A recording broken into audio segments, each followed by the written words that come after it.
Alors on a maintenant le temps de la prédication de la parole de Dieu. Je vous invite à ouvrir vos Bibles donc dans 2 Corinthiens chapitre 5 et on fera la lecture d'un seul verset. Il sera suffisant ce matin pour introduire la pensée que j'ai à cœur de partager avec vous. Je suis dans une série à partir de dimanche dernier qui s'appelle « Nous marchons par la foi et non par la vue ». Nous sommes des êtres bizarres, nous les chrétiens. Nous ne marchons pas comme les autres. Déjà, nous marchons à contresens. Le monde va dans un certain sens et le monde va à la perdition. Nous avons fait une conversion. Littéralement, nous avons fait un demi-tour et nous ne sommes plus dans la marche du monde, nous sommes dans une autre marche. Et en plus, nous ne marchons pas en fonction de ce que nous voyons, de ce que nous ressentons, mais en fonction de notre foi. Alléluia. Et le verset que je voudrais lire avec vous est dans la deuxième épître aux Corinthiens au chapitre 5 au verset 7. « Car nous marchons par la foi, dit l'apôtre, et non par la vue. » Dimanche dernier, nous avons vu qu'il fallait nous mettre en marche. C'est ce qu'on appelle une lapalissade de Monsieur Lapalisse. Monsieur Lapalisse dit, il faut monter en haut. On apprend aux enfants que ce n'est pas la peine d'ajouter en haut. Si tu montes, c'est forcément en haut. Ou descendre en bas. Une lapalissade, c'est quelque chose qui semble évident. Pour marcher par la foi, il faut marcher. Mais il y a des évidences qu'il faut dire. Et marcher par la foi nous oblige à marcher, à ne pas rester statique, au risque de revenir en arrière. Et on va le voir encore dans un autre passage ce matin. Il a fallu que le peuple de Dieu, le peuple d'Israël, marche par la foi. Non pas en fonction de ce qu'il voyait, mais en fonction de ce que Dieu lui avait dit. Marcher par la foi et non par la vue est, me semble-t-il, l'un des grands et difficiles principes de la vie chrétienne. Moi, je ne sais pas ce que vous en pensez, mais il m'arrive de penser aux anges. Vous arrive-t-il de penser aux anges? Alors quand je dis penser aux anges, je ne dis pas prier les anges, pas invoquer mon ange gardien. Tout cela n'est pas dans la doctrine biblique. Mais savez-vous, mes frères et sœurs, que nous vivons sous un ciel où il y a des êtres célestes qui sont témoins et qui voient ce qui se passe. Il y a les anges d'abord qui voient ce qui se passe aussi dans son Église, dans l'Église de Jésus-Christ. Et puis, il y a aussi d'autres spectateurs. Vous le savez, le diable aussi voit. Les démons aussi voient. Mais je me demande ce que pensent les anges lorsqu'ils voient des chrétiens comme nous qui marchent avec Jésus sans l'avoir vu. Eux, ils l'ont vu. Eux, ils le voient. Eux, ils le servent. Vous êtes avec moi? Et ils doivent être étonnés de voir des humains comme nous qui marchent avec Jésus et pourtant nous ne l'avons jamais vu. Nous ne l'avons pas vu, mais il est réel dans notre vie. Nous ne l'avons pas vu, mais ce n'est pas un être virtuel. Ce n'est pas un esprit, une vapeur. Il est réel, il est vivant. Et les témoignages de ce matin nous prouvent qu'il est vivant. Ce n'est pas une religion, ce n'est pas une théologie, ce n'est pas une doctrine, ce n'est pas une philosophie, c'est Jésus qui a opéré ces miracles. Alléluia. Pourtant, sans le voir, nous l'aimons. Nous vivons pour lui. Nous marchons à sa suite. Et la foi dont il est question dans ce passage est une foi qui est intégrée dans notre quotidien. Tout à l'heure, nous nous séparerons vers 1h. Nous nous séparons. Vous allez me dire, comment ça, vers 1h? Il va être si long, le pasteur, ce matin? Non, parce qu'il est prévu à midi un temps de jeûne et prière, auquel vous allez participer avec joie et foi. Alléluia. Il y en a 5 qui ont dit Amen, donc ça m'encourage. La foi est intégrée dans notre quotidien. Marcher par la foi signifie qu'elle est réelle dans chaque activité du quotidien. L'exercice est constant. Je voudrais vous dire, mes frères et sœurs, qu'il n'est pas trop difficile d'être plein de foi et de marcher par la foi 2 heures le dimanche matin lorsque nous sommes encouragés par les chants, lorsque nous sommes encouragés par la prédication de la parole de Dieu, finalement, c'est à la portée de tout un chacun, oui ou non? Mais il faudra rester dans la foi demain, ou peut-être même tout à l'heure en rentrant à la maison, ayant l'obligation de faire face peut-être à un mari ou une épouse inconvertie, qui va peut-être nous reprocher notre présence ce matin dans la maison de Dieu. Il faudra encore être dans la foi demain lorsqu'on sera sur le lieu du travail. Être dans la foi à la fin du mois lorsqu'il faut payer les factures et que le compte en banque descend plus vite qu'il ne monte. La foi n'est pas un exercice que nous avons à mener le dimanche matin, c'est chaque jour. Devant chaque défi, devant chaque obstacle, et retenez le terme obstacle, parce que dans quelques instants, nous allons parler d'un obstacle que le peuple de Dieu a traversé. La force de la foi, et je vais insister là-dessus, c'est la parole de Dieu. La foi vient de ce que l'on entend. Il y a des personnes qui me disent « Pasteur, on aimerait avoir la foi comme toi. » Ah, je dis, c'est simple. Lis la Bible. Écoute la prédication de la parole de Dieu. Je vous ferai remarquer, et les mots ont un sens dans l'Écriture, chaque mot est inspiré par le Saint-Esprit, le croyez-vous? Jésus n'a pas dit la foi vient de ce qu'on lit, mais de ce qu'on entend. Et ça ne veut pas dire que quand on lit la Bible, cela ne procure pas la loi, mais il y a un effet extraordinaire dans la prédication. La prédication de la foi, de la parole de Dieu, suscite la foi, encourage la foi et donne des convictions. Vous comme moi, nous sommes parfois arrivés à une réunion un dimanche matin ou un vendredi soir et ça n'allait pas bien. Ça vous est arrivé? On l'a caché, parfois par pudeur on le cache à nos familles, on ne veut pas étaler nos problèmes à l'église, on en a parlé peut-être au pasteur, c'est simplement celui auquel peut-être on a confié nos combats, et on n'est pas bien. Et voilà qu'il y a la prédication de la parole de Dieu. Et Dieu nous parle. C'est une parole de Dieu et d'encouragement pour nous. Amen. Pour ça, mes frères et sœurs, qu'il faut nous encourager les uns les autres à venir à l'écoute de la parole de Dieu. Ne venez pas à l'église quand vous allez seulement bien. Venez à l'église quand vous allez surtout mal. Le diable fera tout pour vous éloigner de la prédication de la parole de Dieu parce qu'il sait, le diable, lui il connaît la parole de Dieu. Il sait que la foi vient de ce que l'on entend et ce que l'on entend de la parole de Christ. La force de la foi, écoutez-moi bien, c'est la parole de Dieu. Ce n'est pas une pensée, ce n'est pas une idée, ce n'est pas ce qui est en train de remplir les sites d'internet dits chrétiens, mais la foi vient de la parole de Dieu. Savez-vous que Dieu nous fait des promesses? J'aimerais vous dire que Dieu n'est pas un politicien. Et là, j'ouvre le spectre. Dans la politique, on ne fait pas de politique, mais vous savez, vous l'avez remarqué comme moi, lorsque c'est le moment des élections, c'est fou les promesses qu'on nous fait. Et nous y croyons. Bon, avec le temps, on est de moins en moins naïfs, hein? Non, le Seigneur Jésus est l'élu de nos cœurs. Il n'a pas besoin de nous faire des promesses. Il nous a sauvés à la croix. Et la Bible nous dit que Dieu n'est pas un homme pour mentir. Ce qu'il dit, il le fait. Et quand le Seigneur Jésus fait une promesse, il s'engage. Amen. Voilà pourquoi dans nos prières, nous sommes autorisés à rappeler au Seigneur son engagement. Amen. À dire au Seigneur, tu as dit, dans ta parole, et je le crois, les malades seront guéris en ton nom. Tu l'as dit, tu nous as fait la promesse que les malades seraient guéris en ton nom. Ce n'est pas une idée, une pensée, ce n'est pas un courant évangélique, c'est la vérité de ta parole. Alléluia. Alors je revendique cette promesse. Et je crois qu'au nom de Jésus, les malades seront guéris.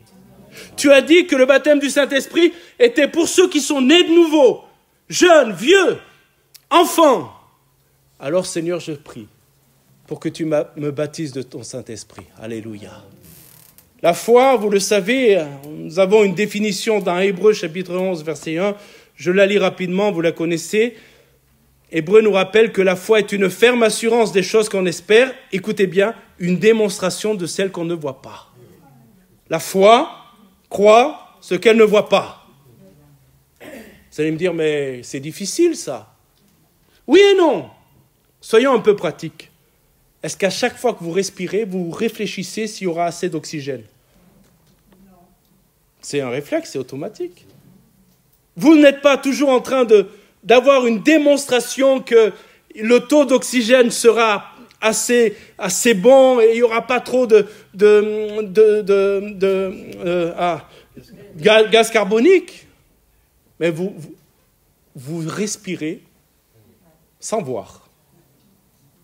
Ce matin, vous êtes assis sur ces chaises, vous n'avez pas vérifié que les pieds étaient en bon état. Vous avez fait confiance à la chaise. Bon, des fois, ça ne marche pas. Hein. Ça dépend du poids que vous faites.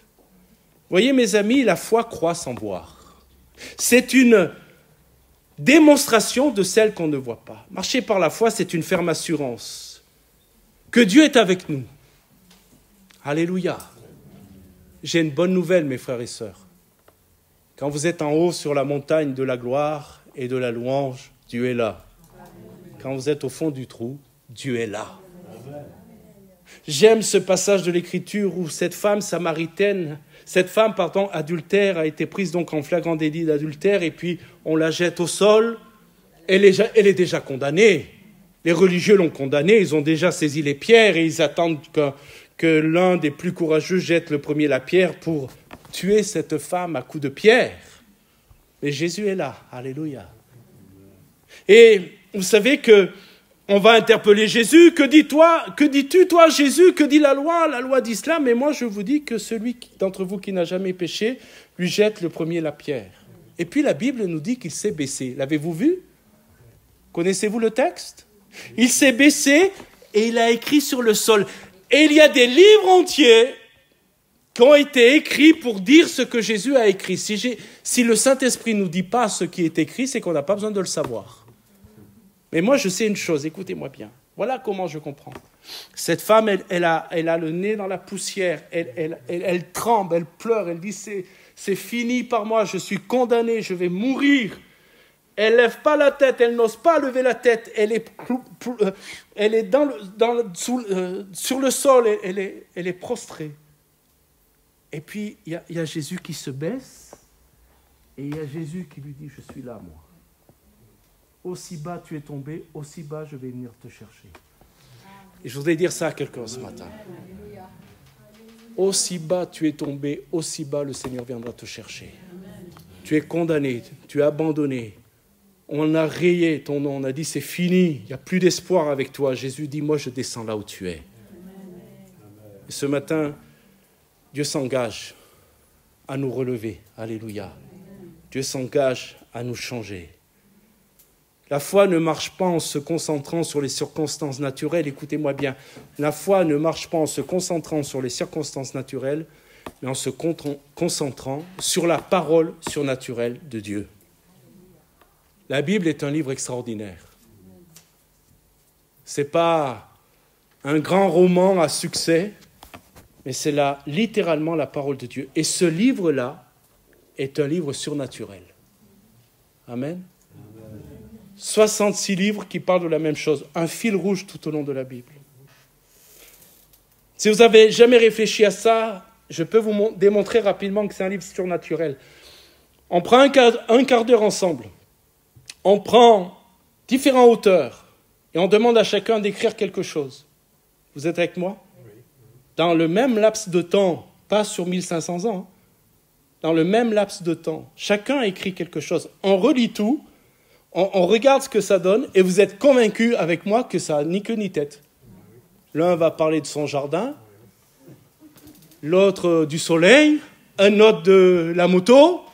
Vous êtes avec moi? Ça n'a rien à voir. Ce livre est un miracle. Sur plusieurs années, avec plusieurs auteurs, il ne se contredit pas. Et il y a un fil rouge dans la Bible.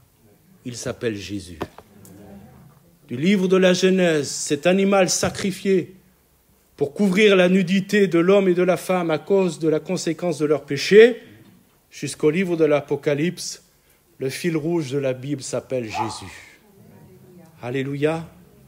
Ouvrons nos Bibles dans Exode chapitre 14 et Je voudrais que nous parlions ce matin de ce peuple qui a dû avancer et marcher, non en focalisant ses regards sur ce qu'il pouvait voir, mais en faisant confiance à la parole de Dieu.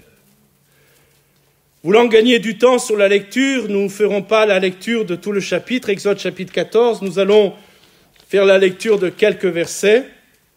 Exode chapitre 14, verset 13, je dépeins rapidement le contexte pour ceux qui ne connaîtraient pas ce passage. Voilà que, après des années d'esclavage, Dieu a envoyé à son peuple en Égypte un libérateur, il s'appelle Moïse. Et après ces fameuses plaies que vous connaissez, Pharaon a lâché la bride, il a laissé partir le peuple de Dieu. Et nous arrivons à un moment où le peuple de Dieu va avoir en face de lui une mer infranchissable et à l'arrière l'armée de Pharaon qui vient pour les reprendre. Certainement pour les reprendre, pas forcément pour les tuer. Parce qu'en libérant les esclaves hébreux, Pharaon s'est rendu compte qu'il avait perdu de la main-d'œuvre pas chère et qu'il avait encore des projets de pyramide. Alors il est là, dans son impasse, le peuple de Dieu est dans l'impasse, et nous lisons quelques versets à partir du verset 13. Moïse répondit au peuple, parce que vous savez, le peuple de Dieu a commencé à parler, à murmurer. Béni soit Dieu, ça ne nous arrive jamais à nous. Il y a des moments, il faut se taire, parce qu'on va dire des bêtises. Moïse répondit au peuple, ne craignez rien, restez en place et regardez la délivrance que l'Éternel va vous accorder en ce jour, car les Égyptiens, regardez bien ça, c'est très intéressant, car les Égyptiens que vous voyez aujourd'hui, voilà ce que vous voyez, les Égyptiens, l'armée de Pharaon qui veut vous ramener en esclavage, vous ne les verrez plus jamais. Vous entendez ? Ceux que vous voyez aujourd'hui, vous ne les verrez plus jamais. L'Éternel combattra pour vous et vous gardez le silence. Et puis on va un peu plus loin. Verset 19, l'ange de Dieu qui allait devant le camp d'Israël partit et alla derrière eux, et la colonne de nuée qui les précédait partit et se tint derrière eux. Elle se plaça entre le camp égyptien et le camp d'Israël. Cette nuée était ténébreuse d'un côté, et de l'autre elle éclairait la nuit. Extraordinaire. C'est une image du Saint-Esprit.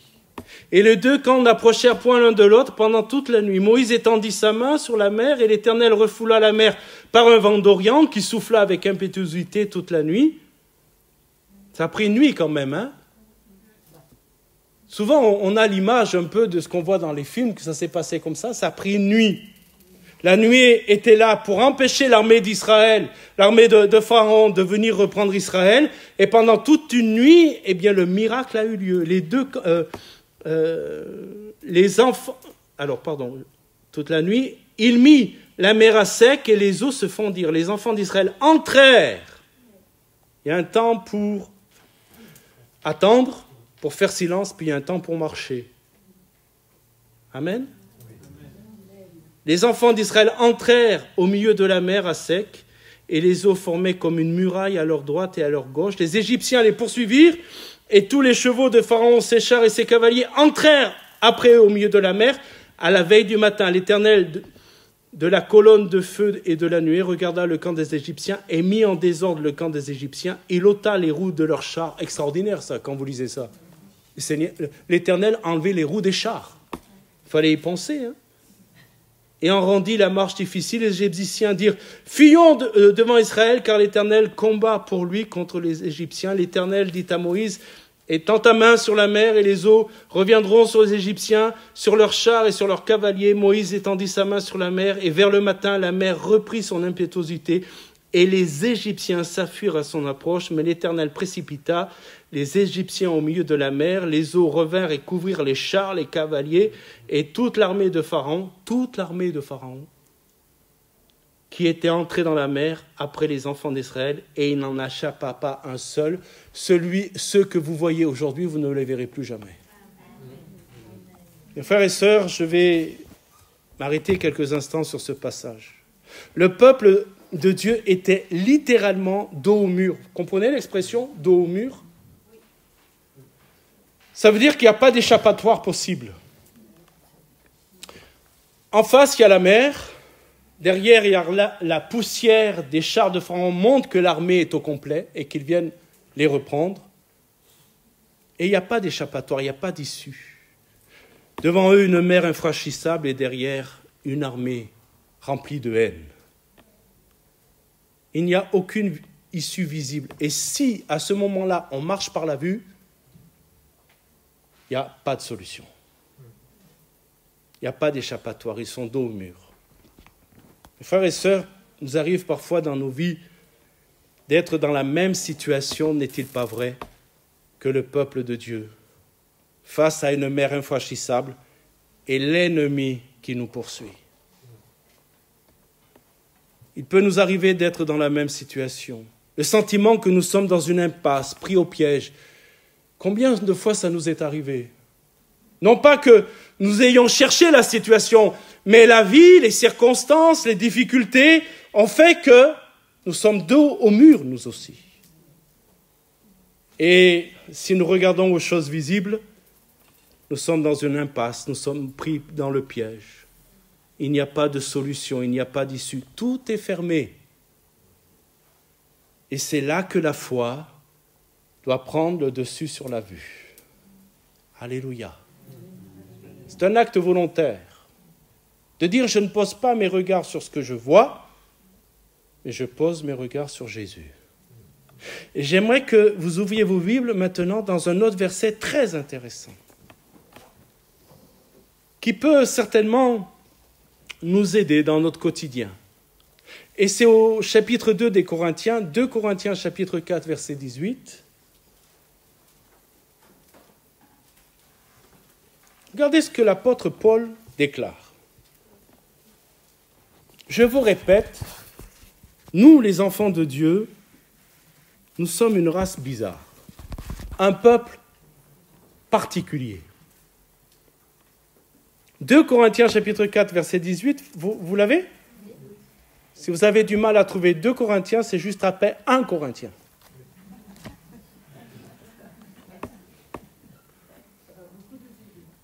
Ça aide, hein? Parce que, regardez bien, parce que nous regardons, parce que oui, nous regardons, nous ne sommes pas aveugles, hein? Nous regardons. Parce que nous regardons non point aux choses visibles, mais à celles qui sont invisibles. Car les choses visibles sont passagères et les invisibles sont éternelles. Ce que tu vois aujourd'hui, les visibles, tu ne le verras plus jamais. Un enfant de Dieu qui marche par la foi voit les choses invisibles. Nous voyons ce que les autres ne voient pas. Alors bien sûr, je ne parle pas, bien évidemment, de nos yeux physiques, mais des yeux de la foi. Nous voyons ce que les païens ne voient pas. Et que voyons-nous, entre autres? Nous voyons la Trinité divine. Nous voyons Dieu le Père. Nous voyons Jésus le Fils, assis à la droite du Père. Vous savez ce que fait Jésus depuis qu'il est remonté auprès du Père? Il ne sirote pas un Coca-Cola dans un hamac en attendant le jour de son retour. Vous savez ce que fait Jésus en ce moment même là? La Bible nous dit qu'il intercède pour nous. Il est en train de prier pour nous. Il est en train de dire au Père, use de patience avec celui-là, use de patience avec celle-là. Fais grâce, Père, use de patience. Alléluia, il intercède. Et puis nous voyons aussi le Saint-Esprit qui est une personne, amen.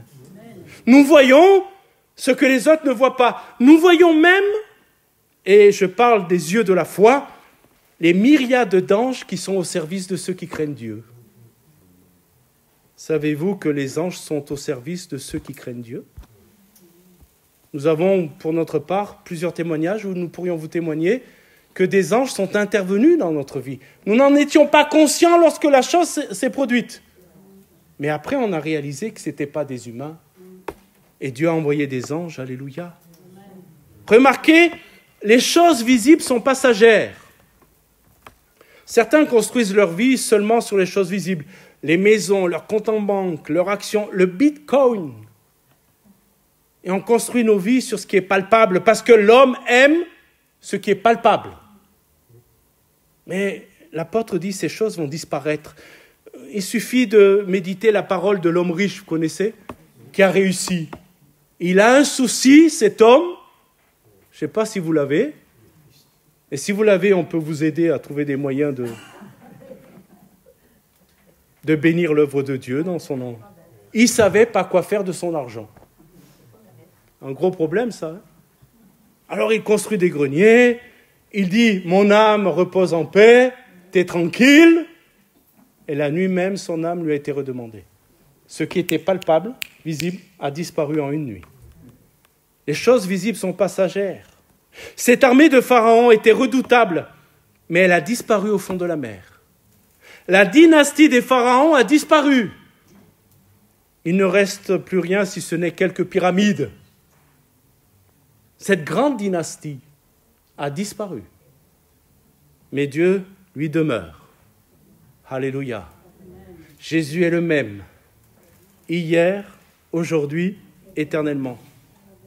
Il y a tellement de choses qui nous tiennent dans la crainte, n'est-ce pas, dans la peur, qui peuvent disparaître en un instant, parce que le Seigneur, l'invisible, est celui qui est réel et qui va intervenir dans notre vie.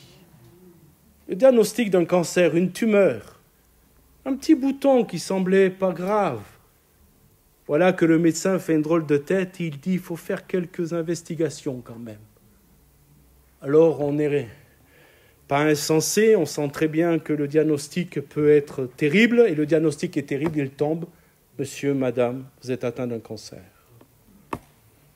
Ça c'est visible, ça c'est palpable, mais on a un Jésus qui guérit les malades encore aujourd'hui.